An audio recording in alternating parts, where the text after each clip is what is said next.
Boa tarde, presidente. Boa tarde, Alan dos Santos. Professor Olavo de Carvalho sempre disse que no momento em que aparecesse um candidato à presidência que fosse de direita e conservador, ele seria vitorioso. Novamente, como sempre, o professor Olavo tem razão. Todas as pesquisas atestam que o povo brasileiro é majoritariamente conservador. Mas olha que curioso, mesmo assim, nós não temos um jornal, uma revista, uma rádio ou uma TV abertamente de direita e conservadora. Hoje, o povo brasileiro conseguiu romper esse bloqueio através das redes sociais. O cidadão consegue ouvir e ser ouvido. E quem não quer perder o monopólio da informação teme esse fenômeno. O senhor Alan dos Santos é um dentre tantos que faz parte dessa mudança, na maneira em que o brasileiro se informa e informa os outros e se informa. Hoje ele é proprietário do site Terça Livre e é também influenciador digital. Agora, é muito engraçado, porque quando alguém é de esquerda, é considerado influenciador digital. Agora, quando é de direita, é considerado miliciano digital, que estimula ataques. Eu quero aqui repudiar o uso do termo miliciano contra o senhor Alan e contra todas as pessoas de direita que têm exercido democraticamente o direito à liberdade de expressão nas redes. Para começar a minha fala. O que essa CPMI quer é calar a voz do povo. O mundo evoluiu e hoje não é mais necessário fazer megas manifestações nas ruas. Qualquer pessoa pode se reunir digitalmente para discutir ideias, pensamento ou marcar reuniões. É um direito assegurado na Constituição, como também é assegurado o direito do livre pensamento. E dentre essas discussões digitais, não existe impedimento para que as pessoas externem as suas ideias ou vontades. É como se fosse uma reunião física de um partido, igreja, clube, só que é de uma forma mais ágil e barata. A grande celeuma é que houve uma quebra no monopólio da informação. Hoje, as grandes corporações e mídia não conseguem impor a manutenção da dita verdade. E, com isso, o estamento burocrático entrou em pânico. Então, tudo que a gente vê aqui hoje é o que a gente vem falando em todas as reuniões dessa CPI. A oposição não aceita o resultado de 57 milhões de brasileiros que votaram no Jair Messias Bolsonaro e estão querendo aqui fazer um terceiro turno, um tribunal de exceção. Estão querendo pegar pessoas que são de direita, só porque são de direita, e estão tendo um direito de falar o que pensam, livremente nas redes. É óbvio que aqui, dessa CPI, vão tentar criminalizar, vão tentar perseguir. Por quê? Porque não estão gostando da quebra da hegemonia esquerdista que até então vinha no Brasil. Então, agora que eu comecei essa introdução, quero agradecer e parabenizar o Alan dos Santos pelo trabalho que ele vem realizando há anos no canal Terça Livre, informando. E estamos aqui, Alan, para assegurar o direito à liberdade de expressão, à liberdade de imprensa e de pensamento. Então, quem nos critica está querendo cercear essa liberdade. Gostaria de perguntar ao senhor Alan dos Santos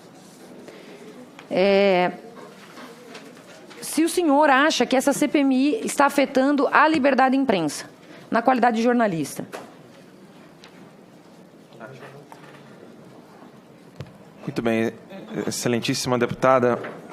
Veja, há uma matéria do Lauro Jardim, no Globo, onde ele diz: Bolsonaro rumo a Nova York com seu blogueiro de estimação. Vejam que aqui não há ânimos informandi. Há uma mentira com deboche. E ao fim da matéria, atualização. O blog errou e pede desculpas a Alan dos Santos e aos leitores. Quem está viajando em comitiva do presidente para Nova York é um fotógrafo que é homônimo do blogueiro. Comparem o alcance que o tercalivre.com.br tem com o globo.com. Isso aqui não é jornalismo. Entretanto, eu não vejo outra maneira de combater o Globo senão fazendo jornalismo e não querendo calar o Lauro Jardim. O que aqui eu estou vendo, infelizmente, com algumas induções, perguntas que ficam induzindo respostas, é que querem calar a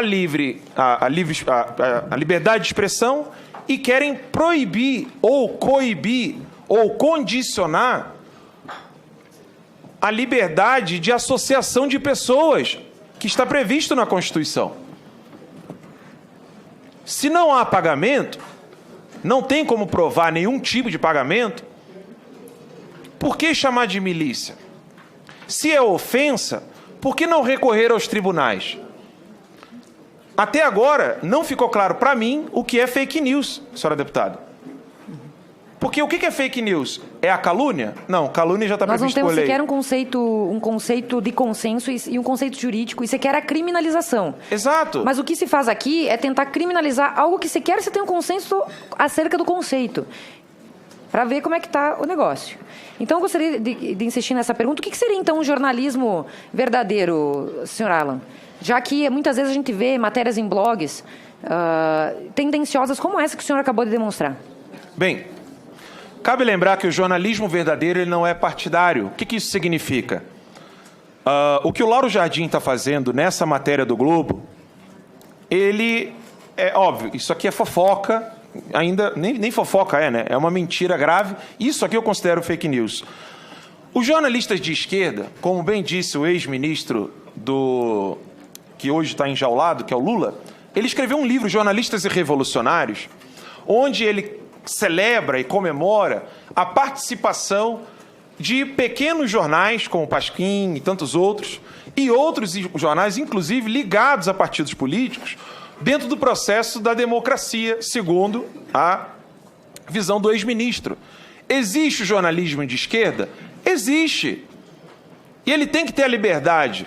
Existe o jornalismo de direita? Ele quer existir, mas está sendo calado. O jornalista ele tem que ter a liberdade de expor o que ele pensa, o que ele acredita, dentro dos limites da lei. E a lei, ela é tão favorável ao jornalista, entendendo a necessidade da participação do jornalista dentro da República, que ela lhe confere o sigilo de fonte para exatamente colaborar com a própria polícia em caso de investigação. Porque certos criminosos conseguiram cooptar de tal maneira a burocracia do Estado que nem mesmo a polícia pode conseguir encontrar alguma prova dele. É necessário ter o papel do jornalista. O que querem fazer hoje não é descrever o que é o jornalismo verdadeiro. Eles querem proibir qualquer atividade jornalística que não seja como a do Lauro Jardim. Essa atividade do Lauro Jardim não está sendo criticada aqui por ninguém. E me assusta saber que Lauro Jardim mente querendo zombar de mim, que sou um pai de família. Meu filho é pequenininho ainda, os 2 filhinhos que eu tenho. Agora imagina se ele tivesse idade para ler assim, blogueiro de estimação. Inclusive, numa mentira. Alan, inclusive, o senhor teve seu endereço divulgado pelo parlamentar aqui, que já admitiu. Desculpe interrompê-la. Dentro de uma investigação de ameaça de morte de mim, da minha esposa e dos meus filhos. O senhor teve seu endereço divulgado pelo parlamentar aqui presente, colocando em risco a sua integridade física e da sua família. É verdade que o senhor se mudou para Brasília justamente porque foi ameaçado de morte? Aqui está o boletim de ocorrência. Eu morava no Rio Grande do Sul, em Bento Gonçalves, depois me mudei para Monte Belo do Sul, e fui ameaçado diante do susto de ver que eu não tenho acesso à legítima defesa, senhora deputada. A senhora me perguntou se eu sou favorável ao fim do Estatuto de Desarmamento. Eu me vi na pior situação possível. É olhar para o seu filhinho de 2 anos de idade, a sua esposa dentro de casa, e você recebeu um e-mail com todas as informações de CPF, identidade, endereço da minha irmã. Então, eu recebi essa ameaça de morte. Diante dessa situação, eu não tinha nada para me defender. Sabe o que é nada? Absolutamente nada. Nada, absolutamente nada. Eu me vi nessa situação de desespero e telefonei para amigos e perguntei onde eu poderia ficar. Eles falaram para mim, vem para Brasília que aqui é seguro, aqui é um lugar visível, aqui tem visibilidade. Se acontecer alguma coisa com seu filhinho, ou com a sua esposa, ou com você, isso vai ganhar notoriedade. Vai inibir a ação de quem está ameaçando. Aí eu vim para cá por isso. E nesse processo, que eu ainda estou... A Polícia Civil aqui, do DF, conseguiu quebrar... conseguiu do governo suíço a quebra do e-mail.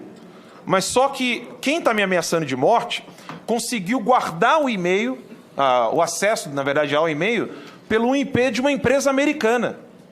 Agora é esperar ver se a empresa americana vai ser obrigada pelas leis americanas a conceder a quebra desse sigilo. Até lá, eu não sei como está minha esposa nesse exato momento. Eu sou obrigado a ter um aplicativo onde eu fico vendo a câmera da minha casa para saber se meu filhinho de 2 anos de idade pode ficar tranquilo enquanto eu venho aqui só fazer jornalismo.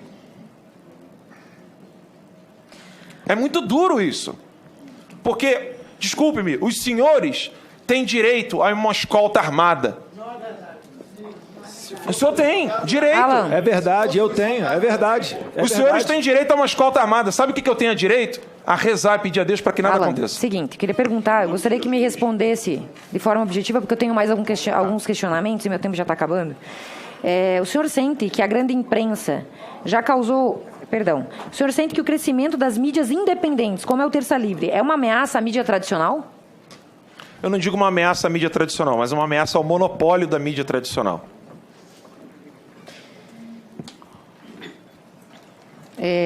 O senhor poderia relatar casos que ficou sabendo enquanto jornalista de blogs de esquerda que foram financiados pelo governo passado?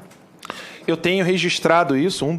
Quando você acessa youtube.com/tercalivre, que é o nosso portal, que nosso canal de YouTube, que inclusive tomou um strike hoje de um cartunista de esquerda, né? Então, ou seja, eu vou ficar proibido de fazer transmissões ao vivo até fevereiro, mas eu vou ingressar com ação na justiça para isso.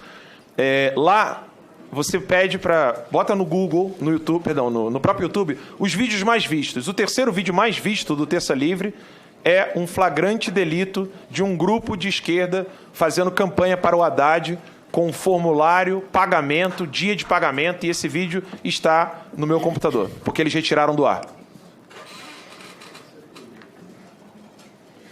Com todo respeito à relatora, no início ela quis acusar o senhor de fake news, porque o senhor teria sido condenado, que está em recurso, né? O senhor explicou, por não ter dado direito de resposta. Vários jornais, todos os dias, muitas vezes esquecem de dar o direito de resposta, etc. Isso significaria dizer que todos os jornais fazem fake news, os que não dão direito de resposta? Se sentir ofendido ou ganhar direito de resposta é motivo para condenar, como um todo, o jornalismo? Gostaria que o senhor se pronunciasse sobre isso, até porque parece que essa foi a única acusação que teria, né? Porque todas as outras foram derrubadas aqui pela sua fala. É um desvio, né, de mérito aqui, porque querem dizer o que é fake news, você perdeu uma ação de direito de resposta. Se fosse assim, seria impossível um jornal de grande circulação, por exemplo, fazer várias matérias em várias cidades do Brasil inteiro e não dá tempo, às vezes, de conceder o direito de resposta e pode ser condenado por isso. Gostaria que você comentasse, com relação à eleição passada, as fake news principais que o presidente Bolsonaro sofreu no processo eleitoral, que vocês devem ter noticiado várias, né? Quem foi condenado por propagação de conteúdo negativo, já falei aqui, foi o Haddad. Impulsionou R$88 mil e foi condenado a pagar uma multa para a Justiça Eleitoral de R$174 mil. E dentre esses vários conteúdos, tinha lá notícias contra o presidente. Gostaria que você relatasse algumas notícias que foram feitas, que quem sim sofreu fake news durante a eleição passada foi o presidente Jair Messias Bolsonaro. E com isso, eu encerro aqui a minha fala. Muito obrigado. Bem, são várias, né? A da suástica já mencionada, ela foi citada aqui. Nós tivemos a questão do WhatsApp, Bolsonaro querendo fuzilar a Rocinha, Bolsonaro odeia negros, o Bolsonaro odeia gays, Bolsonaro quer o cerceamento e quer calar a imprensa. Inclusive a ABRAGE, a Associação Brasileira de Jornalismo Investigativo, que é financiada pelo multibilionário George Soros, né? Ela emitiu uma nota contra Jair Messias Bolsonaro, dizendo que, ao não querer usar o dinheiro público para pagar o jornal, no caso do SECOM e etc., ele estaria atentando ao jornalismo brasileiro. Essa fake news, né, é tão grave que, até hoje, a Associação Brasileira de Jornalismo Investigativo nunca emitiu uma única nota à proposta do PT de controlar a imprensa. Isso, vejam, essa é a Associação Brasileira de Jornalismo Investigativo. Deveria de ser a última instância entre os jornalistas para obter subsídio e poder alcançar, então, a investigação daquilo que é o papel do jornalista. A Abrage, repito, financiada pela Fundação Ford e pelo multibilionário George Soros, né? Lembrando que a Abrage está na nossa revista, que foi lançada hoje, revista tercalivre.com.br. Em 2014 e 2015, a Abrage tinha 180, eu não lembro agora, pouco mais de 100 mil de orçamento anual. No ano seguinte, com a ajuda do George Soros, a Abrage teve à sua disposição quase R$1 milhão. E não fez nenhuma nota. A Associação Brasileira de Jornalismo Investigativo não emitiu nenhuma nota sobre essa fake news.